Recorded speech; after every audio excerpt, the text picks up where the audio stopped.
Hi guys, how are you doing? I hope you have a wonderful Sunday. It's Sunday today, and as you can see, I am back in my Ford Explorer here. So what happened? Why am I not in the Tesla or in one of the other cars? Well, this Explorer has been in our family since 2019, to be correct, since I believe October or September 2019. And it's the 2020 model. It was the very first one on the roads around here that you saw driving. So that was very exciting back when we got it. This used to start as my car. Was my daily driver, and I made some videos about it. Not too many, because this was at the start of my YouTube career. So then I got the Tesla, and my wife drives this one right now, and the car is still in the family. So today we'll talk about how did it hold up within the last 4 and a little bit, couple months, years, and the last 63,000 miles. So I'm gonna find a quiet spot to stop, and we'll talk about it, and we'll look at the vehicle.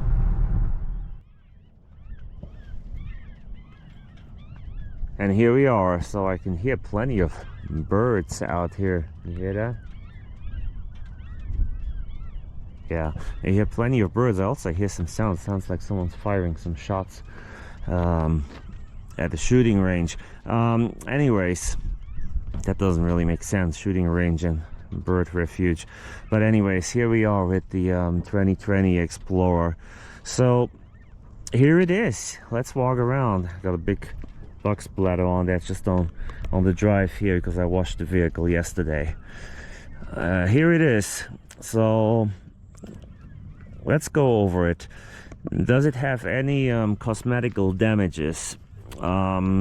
Yes, you can definitely see that this car has been 90% gone through car washes over the years. Kind of see the swirl marks all over, and you can see there's a dent here. Not sure the camera shows that, and we don't know how that happened. I think someone just hit a door against it, because people are not careful anymore. Maybe shopping cart at a store like Walmart or something like that. Other than that, there's not really anything to say. It has a crack in the windshield, but that happens. We'll get a new one. It has a couple of rock chips. This is PPF here, so paint protection film, but they cut it off here, see? And what happened is, got a rock chip right there. You got one right there, because they cut it off too far up. So they only did this strip here and the bumper, and I believe the headlights. So yeah, it's better than nothing. But that came like this from the Ford dealer. See, the brakes are still good. The wheels still look really nice. And I had these wheels powder coated. These are not the ST wheels. They look like the ST wheels, but these are the platinum ones that I had powder coated. But look at the brakes, look pretty good. There's no rust anywhere.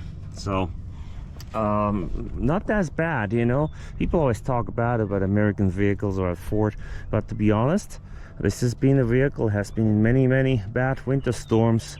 Parks inside the garage though, but is always on the road in any conditions, and there's not much rust or anything on it, so it's in a pretty good condition still.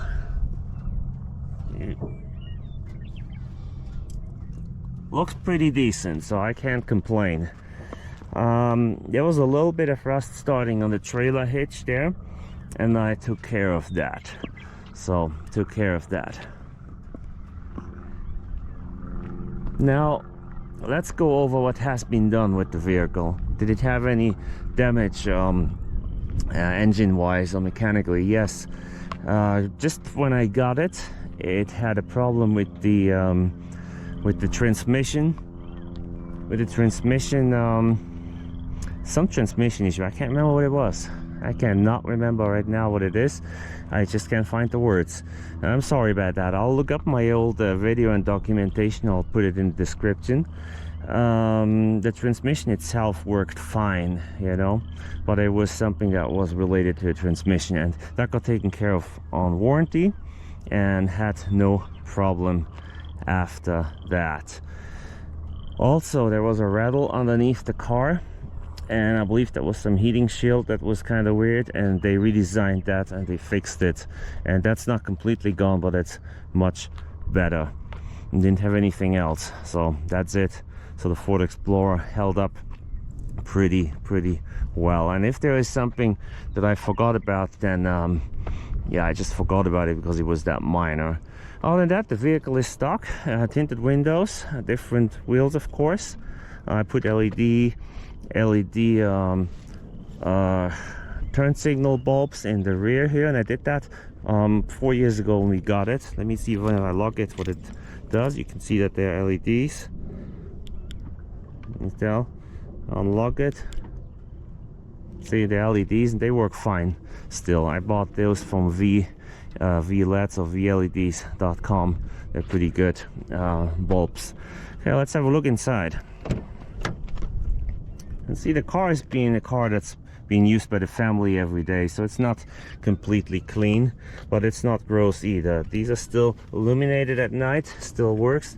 The leather is for the age and for the years, the mileage is okay. It's not worn. See, looks clean.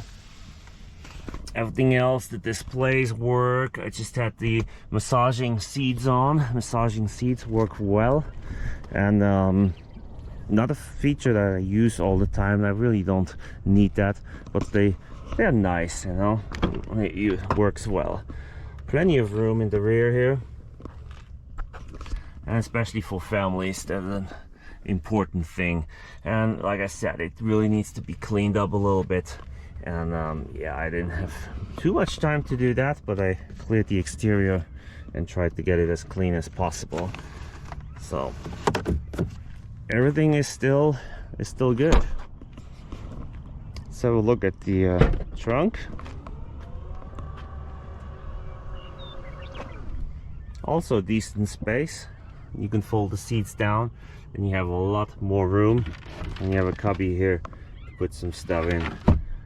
So pretty nice, and you can lock the vehicle with this button as well if you want to do so. That was it, guys. The car now has 63,000 miles. Let's climb in here. See, there you can see it, 63,000 miles. And what do I like about it? Let's start it up. What do I like about it? It may sound weird to you, but it feels like quality. It feels like it's a well-built vehicle. I mean, this is real metal here. This is real metal. It's covered by a leather here because the platinum version. I got a dust there. They're real stitches, you know. It's not just some plastic stuff. Apparently this is real wood, which I can't confirm, but I did some research a while ago, and it says that's real wood that they put on, like it's thin inlay, but real wood. So they did a good job, and it feels good, and there are no rattles in the vehicle when you drive it. It feels like it drives solid on the road, and it has plenty of power. This is the 3-liter V6, and it has plenty of power, and the twin turbo does a great job. It has plenty of modes. I'll turn on this little wheel here and see the modes. We have the normal mode. Then we go, let's see, eco mode. It changes, and it's not the fastest system, you know. Tesla would probably be a lot quicker. And you can go to sport, and see, it does a good job. It's pretty fun. Let's leave it in sport mode for now. So sport mode, what do I not like about it? And this might sound weird for a lot of you as well. I don't like the seating position that much. I'm not a super tall guy, but I am tall, and you know, my knee, see this hump there, my knee is always in an angle, and I don't enjoy that. I sit fairly tall, which is okay. I sit a lot taller than other SUVs, I feel, but that's fine because I have plenty of headroom too. Plenty of headroom, but I feel like my leg is always in a weird angle here, and that is just, yeah, not the best, not the most comfortable. And here's the roof. That's fun to open that too, but like I said in many videos before, I'm not a huge fan of these roofs. I would opt out if I could, and they can crack too if something falls on them, but sometimes they're fun to have. So, but that's not criticism, that's just my personal preference. Anyways, the seating position is what I don't like too much about it, about the Explorer. So other than that, I think it's a fine SUV. Works great. It's not bad. I mean, off-road, it's not an off-road vehicle, but it does decent. It's good on the highway. The mileage is not great, but it's acceptable. Great vehicle overall. Just the seating position, make sure you try them out and see where your knee is, and yeah, how you can do that, you know, because even the Tesla Model Y is a little more comfortable for my knees, and my town car is a lot more comfortable, the Mercedes is a lot more comfortable, the Mustang is, yeah, I can stretch my knee out more as well. So that's how it is. All right, I think I talked too much and too long already, so let's end this video here, and I wish you a wonderful rest of your Sunday. And if you want to see a full video of this car, go ahead and browse my channel. I have a full review of the 2020 Explorer. Alright guys, please do me a favor, subscribe and like and comment. It helps my channel and it makes it easier for you to see my new videos. Have a wonderful one. See you later.